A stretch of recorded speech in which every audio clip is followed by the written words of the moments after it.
Alright, so one question I get all the time is, what is INGARI, and where did the name INGARI come from?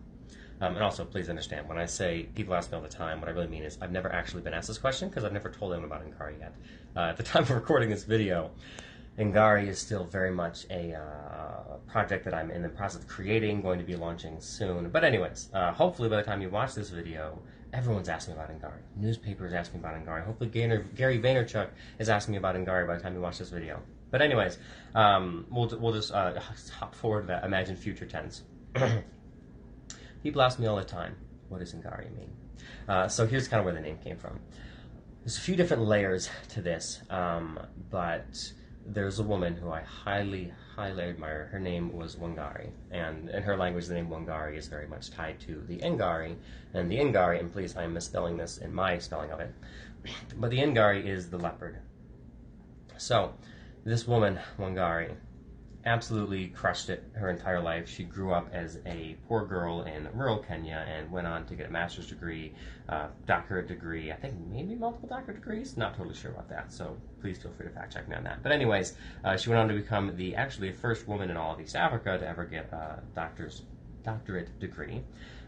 She went on to start what was probably one of, if not the world's largest grassroots initiative called the Greenbelt Movement, which literally, like, without a single dollar of funding to my knowledge, just entirely on, grassroots individual efforts, reforested entire countries in Africa, or at least huge, massive swaths of millions and millions of acres with millions and millions of trees being planted without like any funding or influence at all. In fact, when she founded the Greenbelt Movement and started that, she was jobless and homeless and recently divorced. Like, she was absolutely at the bottom of the totem pole with nothing left. And she said, you know what? I'm still going to do it. And here's where this all comes back to. During Wangari's entire life, when she was going through early stages of education to advanced education to getting her doctorate to like doing all the amazing things she did to starting the Greenbelt Movement, which, oh, by the way, ultimately won her the Nobel Peace Prize, first African woman to ever win the Nobel Peace Prize. Every step of the way, she kept asking herself, why not me? Why not me? And that question, I think, is a central question that so many people need to be asking themselves. So many of the people in this community and following this channel need to be asking themselves, why not me? If I see other people out there using video, why not me? Right? Whatever your reason is, whatever your hang-up that's stopping you from using more video, I guarantee you there's been dozens of people with the exact same limitations who have overcome it and started using video. So if they can, why not you? And to be completely honest, the only reason this channel exists and this community exists is because I've asked myself, why not me? Right? I'm nobody special. Please understand how much of a nobody I am.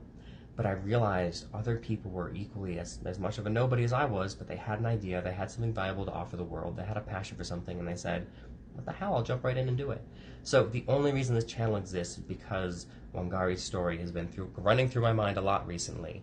And I've been asking myself, all right, if if an African woman who's recently unemployed and homeless and recently divorced can start the greatest grassroots movement on the planet, I have no data to back that up, but it was a pretty big deal. Then why can't I start a YouTube channel? Why can't I start a Facebook community? Why can't I start, a video confidence, movement of my own? And similarly, you guys need to ask yourself, why not me?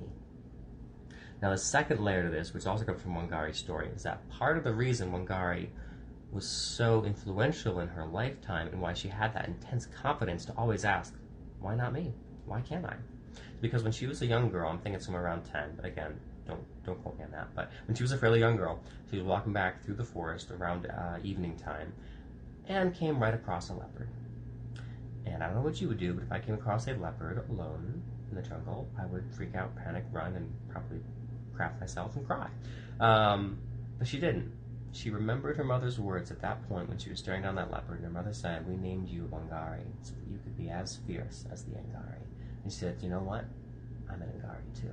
So she straight up stared that cat down until eventually, like I said, lost interest and just walked right away. But she didn't run, didn't freak out, she just stared it down. 10-year-old girl. Incredible, right? Well, she said that encounter, from then on out, she suddenly wasn't scared of anything anymore. Because if you can seriously stare down an INGARI eye to eye, well, you can probably go to school, and you can probably get an education, you can probably go to the States, and you can probably do all these incredible things that she did. And pretty much that kind of started a trajectory for her of, well, you know what? why not, right? If I can stare down an Ingari, why can't I do this? So, for a lot of people I've worked with, and I'm hoping for a lot of people in this community as well, conquering their discomfort on video and learning to be that vulnerable and open and show the world and really show up really as they are is going to be that terrifying experience that you look at and go, you know what? If I can do that, I can do anything. If I can learn to be vulnerable and show up as I am on camera, I can go to a networking event. I can do a public speaking event. I can ask my boss for a raise. I can launch a YouTube channel or a blog. I mean, whatever it is that those things in your life and your business are that have been self-limiting beliefs that you said you couldn't do. My hope is that after you work with us for a while and overcome your discomfort on camera and realize, you know what? If I can do that, if I can get on Facebook Live in front of 500 people, then I can do this other thing. So I'm hoping that, these experiences you have getting comfortable on video can be your personal, run-in with an Ingari, where you realize, you know what, if I can do that, I can do anything. And then your work that you do on video helps you unlock your potential in other capacities and arenas as well. So that's the name Ingari. That's why I came up with it. It means a lot to me personally, but I think it's going to mean a lot to you guys now that you know a little more about it.